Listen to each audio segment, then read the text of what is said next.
Welcome to Your Yes-Filled Life. I'm Brenda Winkle, energetic leadership guide, psychic medium, and somatic coach for ambitious leaders who know their gifts are real and who want to stand fully in them. Here, you'll learn how to trust your intuition, embody your vision, and step into the freedom you've been craving, all without chasing more certifications or carrying stuff that does not belong to you. Every week, I'll share powerful practices and conversations with thought leaders and changemakers that help you transform your vision into embodied confidence, claim your gifts without apology, and lead with both clarity and freedom. Because your gifts aren't cute, they're powerful, they're real, and they're needed.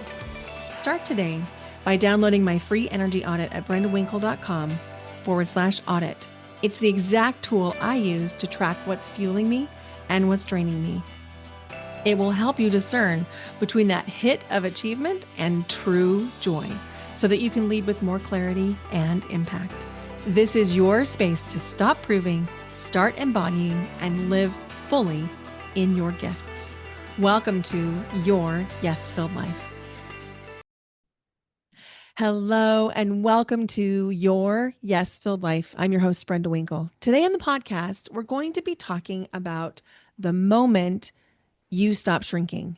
And I want to acknowledge that it's likely you don't know you're shrinking on the completely conscious level. You might, but it's probably running in the subconscious to a certain extent. Although you likely are having moments of awareness when you think to yourself, I'm acting just a little less confident right now. Or I'm pretending like I don't already know the answer. Or I'm pretending like I'm content to sit here on the couch and watch mindless television when I'm not. And I relate to all of these, and my guess is you do too, to a certain extent. I remember dating this person, and it was probably 2017, 2018, maybe even 2019, somewhere in there.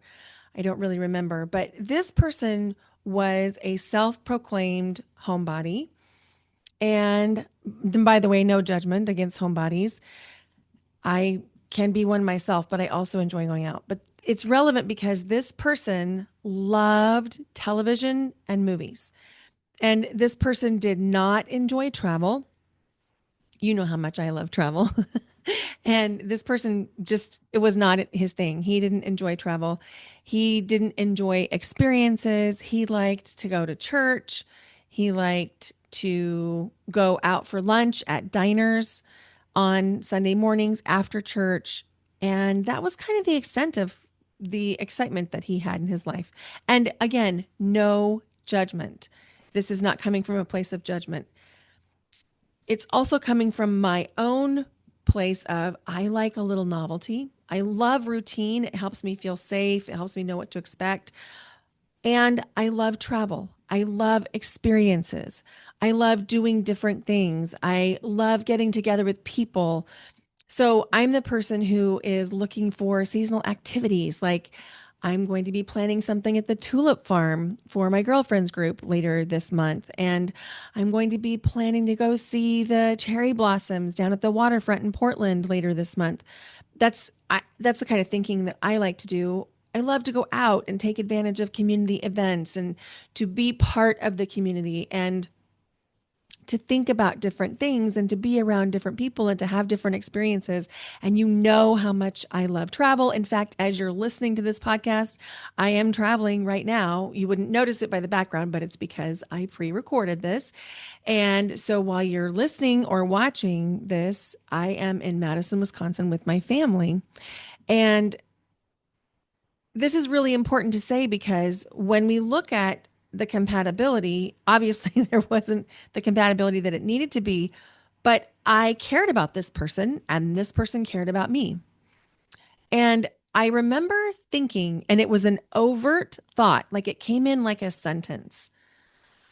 I wonder if I could be happy just sitting here on the couch watching disaster movies. And the answer was no. I feel like I'm living my life vicariously. Like I'm watching other people live their lives on TV. Like I'm watching it. I'm not a part of it. I'm not actively living. And so I knew that it wasn't aligned for me to stay in that relationship long term. But again, I cared about this person and he cared about me. And it, in some ways, was relatively easy. In other ways, not as much because of the differences that we had. But I found myself spending less time on my business when I was with this person. And if I had 2 hours in the evening, because I was still teaching full time at that time. So if I had 2 hours in the evening scheduled to work, but no one was actually on my calendar, I might not actually work. I might instead go over to his house where we would watch a show or something. And in a certain way, it was fun. And in a certain way, it felt connective because I was spending time with somebody that I cared about. But I would always leave feeling a low grade disappointment in myself because I hadn't kept the promise to myself to work on my business. And it wasn't that I worked every day 2 hours after school, but I did several days a week. And that's how I built my business was I needed to put in the time. And I'm telling you this story because I think that it's relatable and it's coming up for a lot of my clients in my private one-on-one clients, in my groups, and it's coming up in a lot of conversations I'm having with people right now where there may be a slight shrinking that's happening. And maybe it's because there's a misalignment of things you like to do and ways you'd like to spend your time. But maybe it's because you have played a specific role in the relationship. And that role is being informed by an identity that has now shifted. And that's the place where I want to invite us to do some work. So we are in the year of the fire horse. It's the fire meaning the element of fire, the horse meaning the animal on the 12-year zodiac cycle. So each 2 years, there's a different element, which is why we're going to have fire horse this year and fire goat or fire ram next year. It's why we had the wood snake last year, and the previous year it was also wood. So it goes in 2 year cycles with the element, and then the animal changes each year. So we're in the fire horse energy right now in 2026, as of the time of this podcast episode airing. We're also in the sign of Aries, which is a fire sign. And there's a lot of fire energy. And fire, if you are a water sign or an earth sign or an air sign, or you just identify more with emotions or intellect or feelings or groundedness and action, fire energy can feel something that might be described as uncomfortable, maybe even unsafe, because fire energy is very fast moving, it's fierce, it can burn you. But at the same time, fire can be beautiful and calming and warm. Think about the fire of a candle, the wick burning gently, or the fireplace, the gas fireplace that just lights up the room and fills it with warm ambient light and actual warmth. That's fire energy too. If we are ignoring our internal nudges, if we're ignoring parts of ourselves, if we're shrinking down, this year in particular with the fire horse energy, the fire is likely to burn and we're going to get bucked off the horse. So this is an opportunity for us to do some introspective work and to come into alignment with what your soul is asking you to do, what your higher purpose is, that thing you know, and with what your actions are doing. So if you notice that there's a disconnect between the promises that you're making to yourself and the way that you're following through, we're going to talk about that. So this can happen for a couple different reasons. One might be that your body, your nervous system, your subconscious is reading the thing that you want to do as a threat. And most often, I see this threat manifesting with one of two fears: fear of changing relationships or fear of being successful, which also is rooted in the fear of changing relationships. Now, there are some other fears that can come up. There are just a few baseline fears that I find clients deal with. I'm not worthy. I'm not good enough. I don't deserve it. I don't deserve love. And then if we combine all of those, and if you have more than one of those subconscious fears or even subconscious beliefs, or perhaps there's a level of consciousness to it, it can be really challenging for us to take the actions that we want to take. Because if you have those subconscious beliefs, then your nervous system is going to code those beliefs as truth. And anything that you do that comes up against that belief, that potentially threatens that belief by taking an action that might be outside of that belief, like maybe you're doing something where you have to believe you're worth it, your nervous system and your body is going to hijack the action. And it's going to make it almost impossible for you to follow through. You'll forget what you're doing. You'll overschedule. You'll continue to consume information instead of taking action. You'll be frozen on the couch, binging Netflix. Oh my gosh, have you seen The Way Home on Netflix? It's like a Hallmark special. It's like time travel meets romance. Anyway, just delightful. Just delightful. I was watching that last night. If we're not paying attention to our actions and bringing some conscious awareness to our actions, we can mistake them as being real and aligned. Like, here's an example. Let's say that you're exhausted, you're depleted, you're raising kids at home, you're in the sandwich generation where you're navigating things with aging parents and you're navigating things with your teenagers or young adults, and you're telling yourself that you're exhausted and depleted, and yet you continue to take every phone call as though it's an emergency. There's a stress response going on.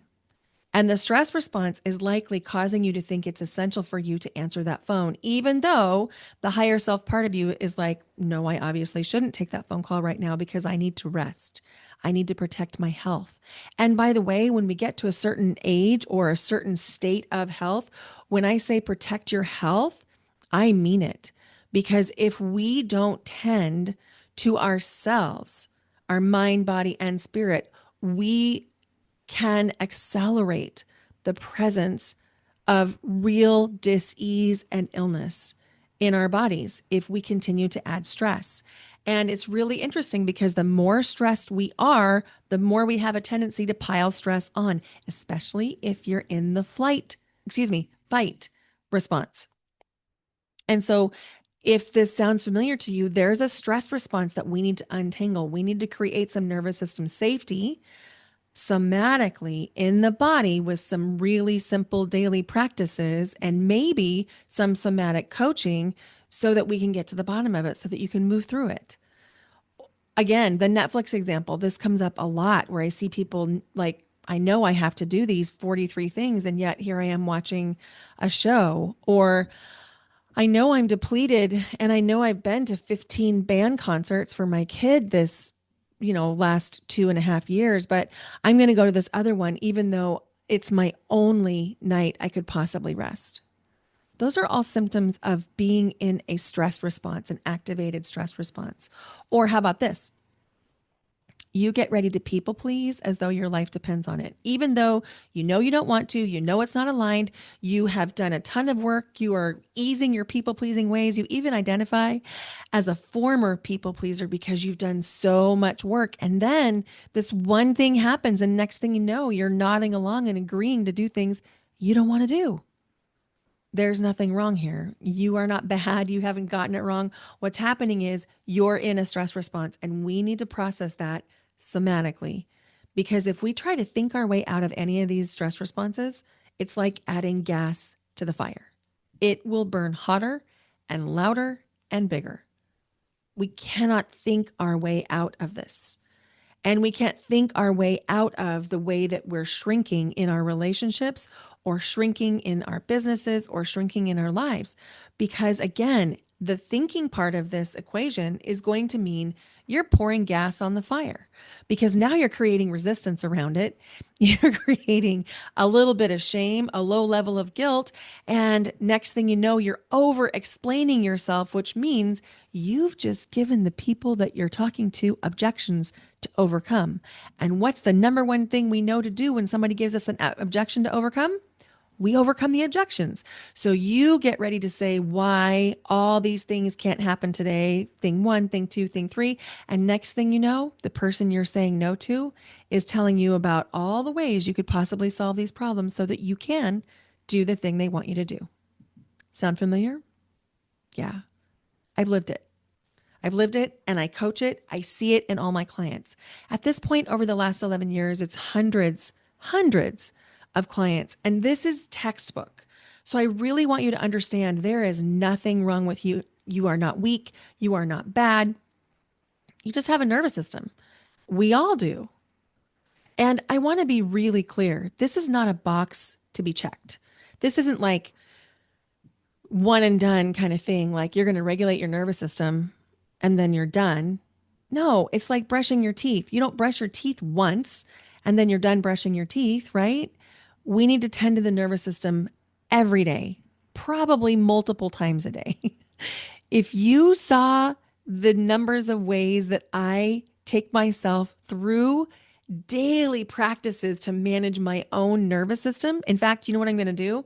The week that this goes live, I'm going to actually take you behind the scenes in my stories on Instagram. So be sure you're following me at Brenda Winkle because every time I get ready to do a stress response intervention for my nervous system, I'm going to take you through. And interestingly, I'm going to be traveling on one of those days. So you'll get to see me preparing to travel, traveling, coming home. So I'll have a lot of content to share. So be sure you're following me on Instagram because I will be taking you behind the scenes of what I do every day, all through the day to manage my own stress responses in my nervous system. Because as somebody who has complex PTSD from a lifetime of abuse from the ages of 0 to 35, pretty much, because I went from the ages 0 to 16 with sexual abuse from a quote unquote trusted family member. And then I didn't really do any healing or inner work on that, found myself in the middle of an abusive marriage a few years later, and that ended at the age of 35. So I feel like my actual life began at the age of 35 when I began to heal all of this. And so while I have very well managed complex PTSD, I have complex PTSD and it is possible for me to get triggered. My stress responses are more intense. I am not calm by nature. I'm calm because I use these practices. I'm regulated because I use these practices. I am centered because I use these practices. It's not the other way around. I wasn't drawn to these practices because it comes naturally to me. No, I was drawn to these practices because I needed them to survive. Because up until the age of 35, I people pleased my way through life because I didn't know another way. I people pleased everything, everything. And when I say everything, I mean, if you could think of it, I found a way to people please through it. I didn't even know who I was at the age of 35. I didn't know what my favorite colors were. I didn't know what I liked to eat. I didn't know what my favorite foods were. I didn't even know if I had favorite foods. I didn't know what flavors I liked. It wasn't until I was turning 40 that I realized, oh, I love lemon. I love desserts that have lemon, lemon cake, lemon blueberry cake, lemon meringue pie, lemon cheesecake, lemon bars, lemon. Oh my gosh, I love lemon. I don't love lemon tea. Interesting like that. I love lemon tea. No, not for me, which is weird. Anyway, little bird walk there. But the point is, I did not have any awareness of who I was, what I wanted, what my preferences were at the age of 35. I'm 52 now. And so it's been a minute. I've been in this process for a minute and I've been doing this work for a long time.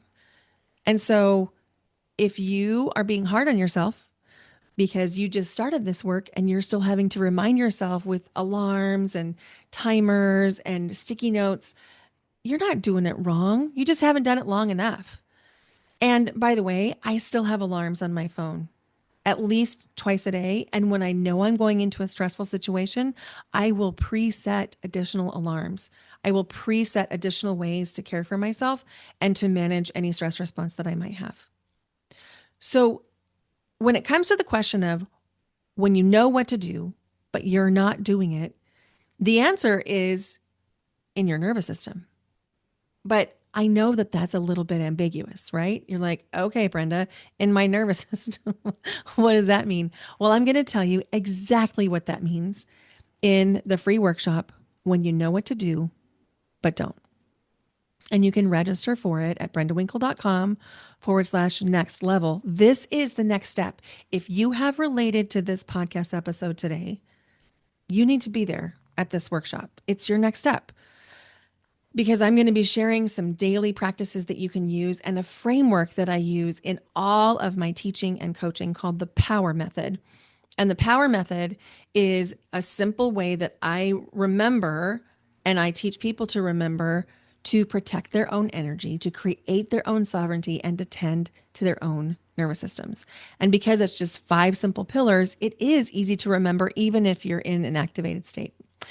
So go get registered for the masterclass. And if you enjoyed this episode, if you feel like you know people who are also really in it right now, would you please consider sharing this episode with them? Because the thing is, this is more common than we would like to think. And one of the reasons why things are happening in the United States the way that they are is because we have systems of oppression, systems of power that need to crumble in order to be rebuilt. And it's a lot right now. And there's general stress, general rage going on. I feel it too. I feel enraged that we still have the level of complicitness with the Epstein files not being released and no charges being made, while we have hundreds of women who have actually faced criminal charges for losing babies. But yet no one is being held responsible for the Epstein files. Yeah, I'm enraged. But I'm also regulated because I know that it's not my place to be in a state of rage. It's my place to support the leaders who can make that change. It's my place to keep being regulated enough that I can articulate what I believe to be true. It's my place to stay centered in my own mission, in my own central channel, in my own energy, so that I can continue to support with the podcast, with the social media posting, with my clients, with my family, with my friends, so that I can continue to do this work. Because I know that your role in this is very important. You have something really unique to contribute to this next phase. And I know you can feel it happening. You can kind of watch it burn, and it probably brings up a lot for you. But I want to assure you, if you are willing to do the introspection, be curious, be bold, and stop shrinking, we can all make a difference in turning this world into the world that we all want to live in. And it really is up to us. It's like Gandhi said, we have to become the people we want to be in order to be the change that we want to be in the world. So with that, thank you for listening. Thank you for being part of the journey, a part of the mission of your yes-filled life. I care deeply for you and about you, and I'm so grateful that you're here. Bye for now. Until next time.